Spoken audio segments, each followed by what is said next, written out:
Listen up, recruits. This ain't no Marie Kondo sweet whisper into your junk. This is Clutter Bootcamp. I see those maybe later piles and those doom rooms. Your home is not a storage room and it shouldn't be a disaster zone. You call this a living room? I've seen hamster cages with more organizational integrity. Huh? I'm Colonel Cass, and your clutter disaster ends today. It's time to drop the excuses and pick up a trash bag. Are you ready for Operation Clutter-Free Home?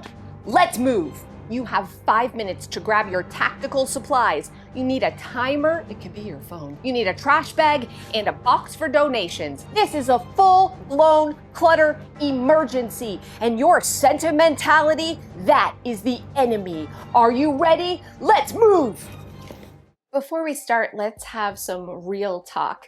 I know I'm coming on a little hot, but here's the truth. Your clutter is more than just the physical stuff you see. It is taking an emotional toll on you, and it's affecting your health and your happiness, and I want more for you. And sometimes we have to get tough.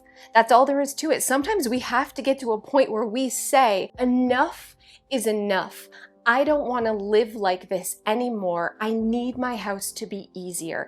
And if you need to bring a little warrior boot camp energy in order to make that happen, then that's what you should do. So throughout this video, you're gonna have a little boot camp Cass and a little normal Cass. And I hope at the end, you're feeling motivated and more importantly, that your house is easier. Are you ready for bathroom boot camp? This is where you get clean, recruit. So why is there gross stuff in here? You've got new toothbrushes. Why are you keeping the old ones? That's disgusting. Kleenex, wrappers, empty things, holy doodles, make it make sense. This stuff has got to go. Toothpaste tubes without the lid, there's definitely hair stuck on this one. Your shower? It's a hostile environment. You're supposed to get clean in here, warrior. Why? Do you have science experiments, empty bottles, things moldy, filled with water? What in the world is happening? And why so many disposable razors? Why so many? No, recruit, no. Bathrooms can get gross and cluttered really fast. Not only if you're like me and you're just accidentally putting the empty toothpaste back in the drawer, but because of the heat and the humidity in a bathroom, things actually expire quicker or can get moldy and have mildew or just not work as good. So a really important thing to do is every month or so, just go through your bathroom products, throw out the empty stuff, throw out the expired stuff, and make sure that nothing's gross. This is where you get clean, and you should make it a priority. Warrior, what is this? Let's talk about that gadget graveyard in your kitchen. This thing, is it some sort of tactical special forces curling cucumber thing? No, it's stupid. Use a knife. This thing? Stop it. Look what I found. It's a banana holder. It's a case for your banana, and it ain't even shaped like a banana. What is this? This is not breakfast tech. You haven't made a waffle in 4 years. This is not something that belongs on your counter. This is countertop clutter clogging in disguise. Okay, recruit, are you ready for your strategic action plan? Step 1, 90-day trial.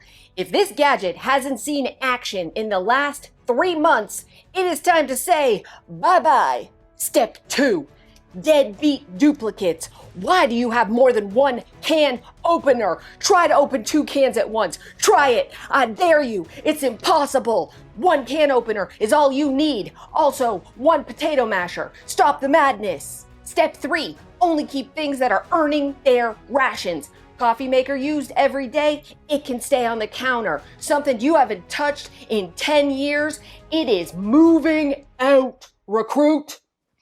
Functional kitchens need zones and they need space. not just storage. You need to have things easy to access, and you definitely need to have breathing room on your counters to prepare food and in your drawers so you can find the spatula you need. Every time I go to cut my pineapple, I literally forget I own this dumb thing and I use a knife, which means even though this is useful, it's useless in my house. I'm not using it, I will never remember to use it, and it's just taking up space. You need to reevaluate your kitchen too. Take a look. Are things close by? Are they easy to access? Do you have clear counters? If not, ask yourself, have I used this in the last year? And if the answer is no, it's gotta go. Operation Paper Power Sort. If you have piles of paper, I see them. 3 sorting piles is all you need to get started. Stop overthinking. Recruit. Important, you have to pay it. Put it in a pay it or do something with it now pile. Less important, maybe it's for taxes. I don't know. Should I keep it? Probably. In another pile, junk mail, shred and toss without mercy. It's all you need to get started. This video is weird. I know it's weird, but here's the thing. Paper clutter is overwhelming. And if you have piles everywhere, there's this pressure to file everything in this really complicated way. The reality is the most important thing that we can do is have a spot for those really important papers we have to take action on, like something we have to pay or something really important we have to sign, and keep them separate from the other kind of paperwork. And of course, going through and eliminating the useless paper like the flyers and the junk mail, that is usually 90% of the paper clutter, and you don't need to keep that at all. If you stop worrying about a million categories and files and piles and think about it in these 3 kind of big categories, it can take a lot of the pressure off and help you actually declutter your paperwork. Do you have closet chaos? It's time for clothing recon mission. Step 1, Operation Hanger Flip. Take 5 minutes right now, recruit, and turn all your hangers backwards. Now, as you wear the clothing, put it back normally. 6 months from now, anything that is still backwards, you do not wear. And it is time to move it out to the donation center. Aspirational clothing that is too small for you, these are bullies. Every day you look at them, they are saying mean, nasty things to you, and it is time to say goodbye. Holy sock or armpit stained t-shirt, we all have them. They've served honorably. It is time to retire them because you deserve better. Still holding on to those skimpy dresses from the days where you went clubbing in your 20s, except now you're in your 40s and you wear your PJs most of the time? What you doing, friends? Those are uniforms from a past life. Still have business suits, but you retired? Retire the suits as well. Clothing guilt? Honestly, it's real. And it can come from this sort of mashup of a past you or an aspirational you and a current you. And it makes you feel bad, whether it's the clothes that don't fit because they're too small or too big, or it's the thing you used to do that you had a hobby for and you still have clothing for that, or you used to go out to parties all the time and that's your past life. And every time you see this type of clothing, it's not motivating you. It's not saying kind things to you at all. It's making you feel bad about the person you are right now. So if there are clothing in your closet or in your drawers, in your bedroom that don't reflect you and who you are right now, that type of clothing should leave. Everything in your closet, everything in your dresser should be an option that you can put on your body right now. You should be able to close your eyes, get dressed with whatever you can find, and feel good in it, good enough to leave the house. And if you don't keep it. Does your memory lane look more like a dead freaking end?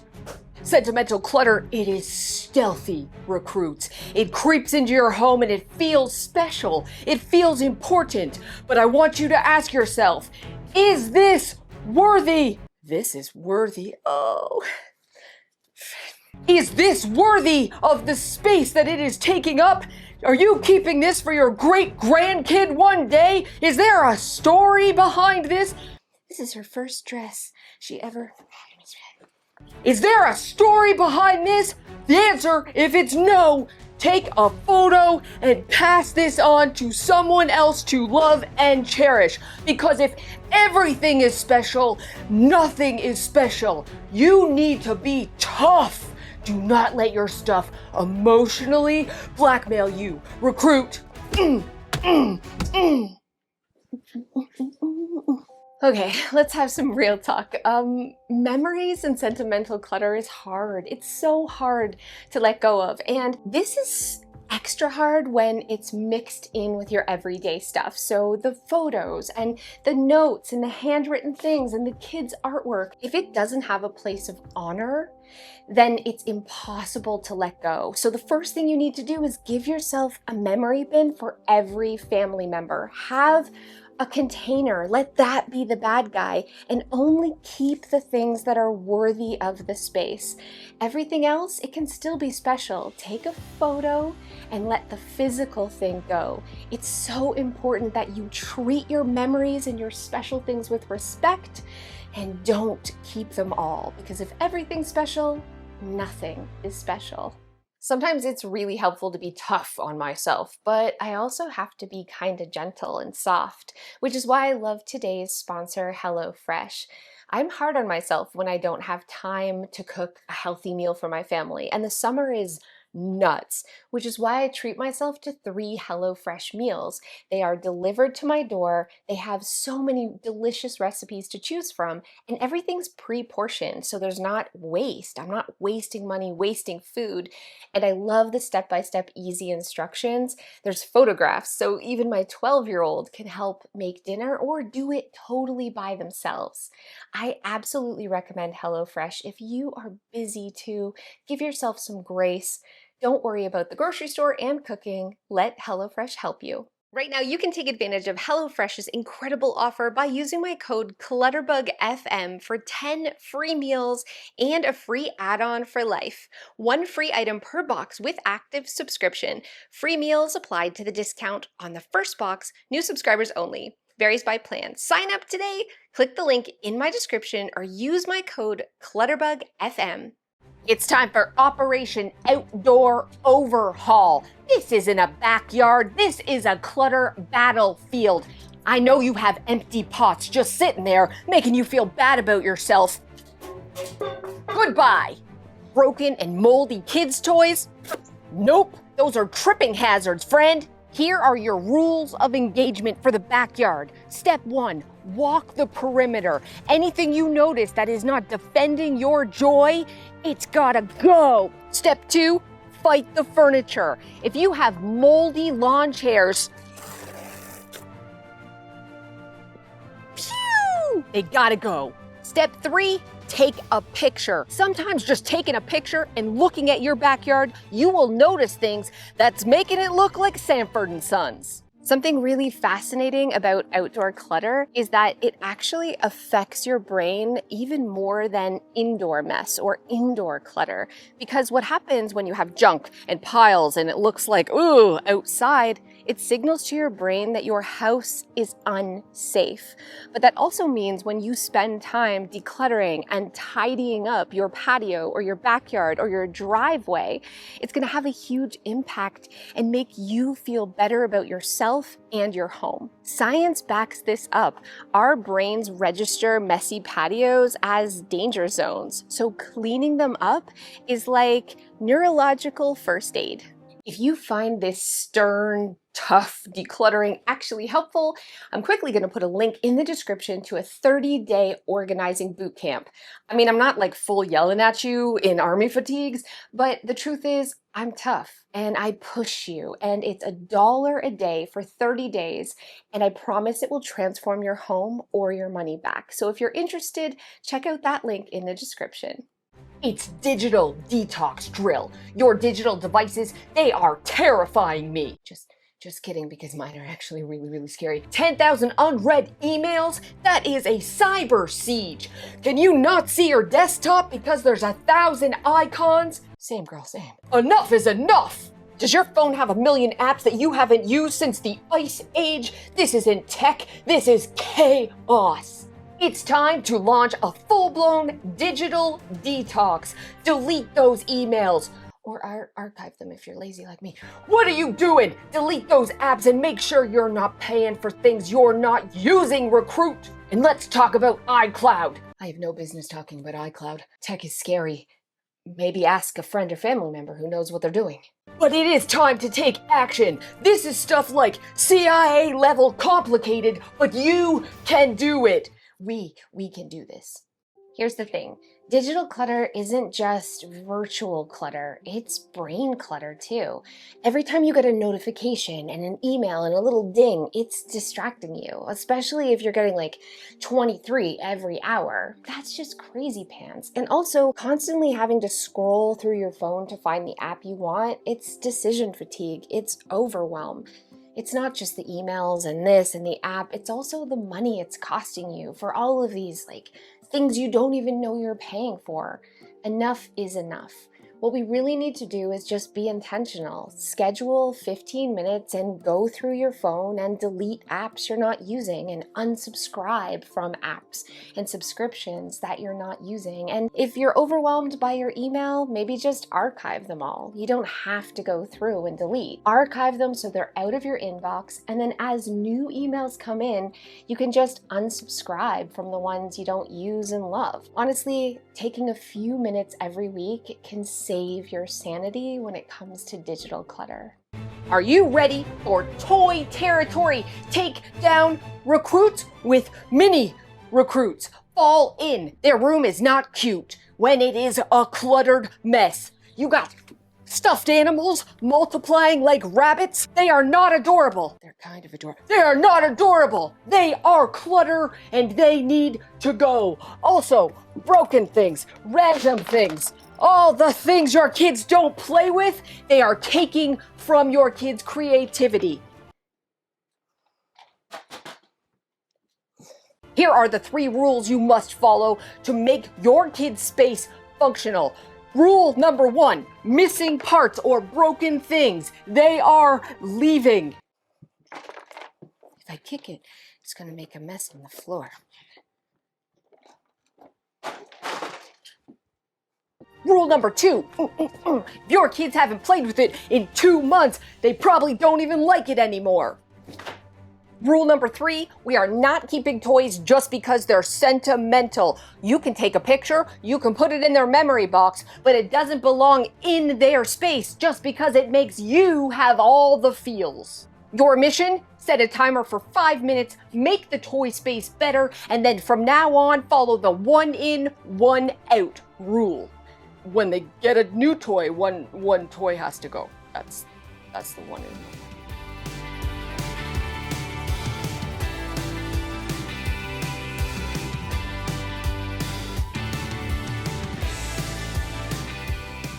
Better.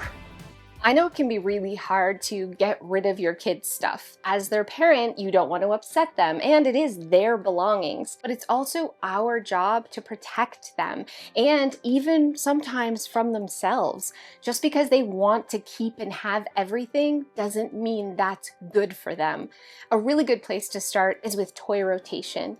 This is where you pack up 70% of the stuff in their bedroom or in their playroom, and then you rotate out toys. I love this because not only are they always feeling like they have new and novelty things to play with, it also reduces overwhelm and it teaches kids to be really intentional with their ownership and what they have. Less stuff equals better and happier kids, period. So set a timer and make a difference right now. What are you waiting for? Grab that trash bag, grab that box, and set a timer for 10 minutes. Get in that space and see what you can get done. It is amazing what 10 minutes of dedicated decluttering and tidying can do. Welcome to your new tidy quarters, recruit. You did it. This is the thing. Clutter is the enemy of your happiness. It is time to say goodbye. You did it. Mission complete. Decluttering isn't about being a minimalist, and it definitely isn't a big project like I used to think it was. You can totally spend a weekend and do a big declutter, but maintenance is actually the real secret. So regularly going through and getting things out of your home, it creates space. It makes your life easier. It makes your house more manageable and less messy. And no one told us this. No one told us we were supposed to declutter just as often as we vacuum, right? But that's the reality. So changing my mindset was so critical. And I also had to be a little tough. And I know I took it too far. It's like a whole parody today with like the Bootcamp and the fatigues and everything. But I needed to feel like a warrior.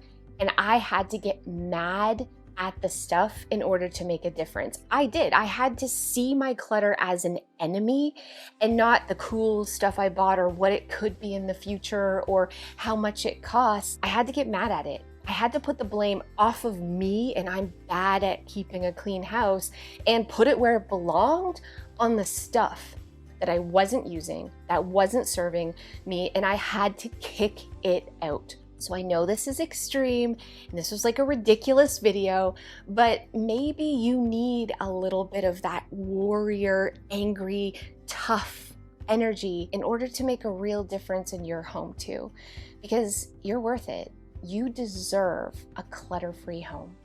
Benny! Benny, come here. Come here.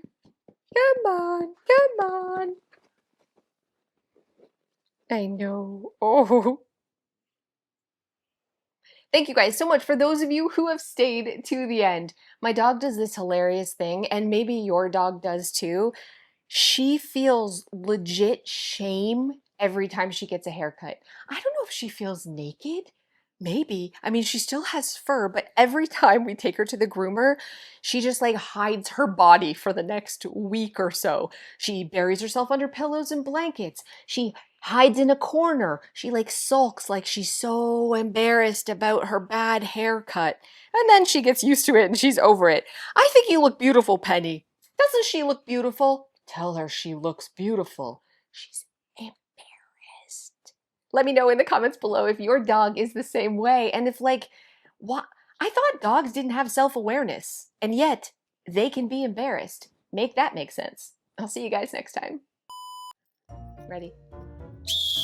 Oh, that was good, actually. Wait, okay, sorry. No, that was what it sounded like before. You gotta really. Okay, here we go. Listen up, recruits! Is that the right voice? Listen up, recruits! No, too dope. That was good. Listen up, recruits. This ain't no Marie Kondo sweet whispering in your ear to your junk kind of decluttering. I'm going real southern. I'm real southern. I feel like no. Try that again. Listen up, recruits. This is ain't no. You call this a living room? I've seen hamster cages with more organization. All right, I'm sorry. You call this a living room? I've seen hamster cages with more organizational. Why am I Southern? Why am I Southern? You call this a living room? I've seen hamster cages with more organizational integrity. Yeah. Yee-ha! Can't help it. Okay, let's go. You're not helping. I'm Colonel Cass. I heard a squeaking. Here we go. Okay, sorry. You hear that? Is that your shoes? That's your shoes. Okay, sorry. Weird. Okay. All in, recruits, you have 5 minutes to grab your tactical gear. You will need a timer, you will need a trash bag, and a box for donations. This is something. This is something right now, and it is something. Warrior, what is this? Let's talk about that.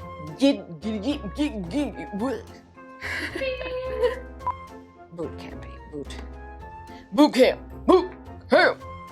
Does your memory lane look more? Does it? Where is her voice? Where'd she go? Bootcamp! It was a little southern.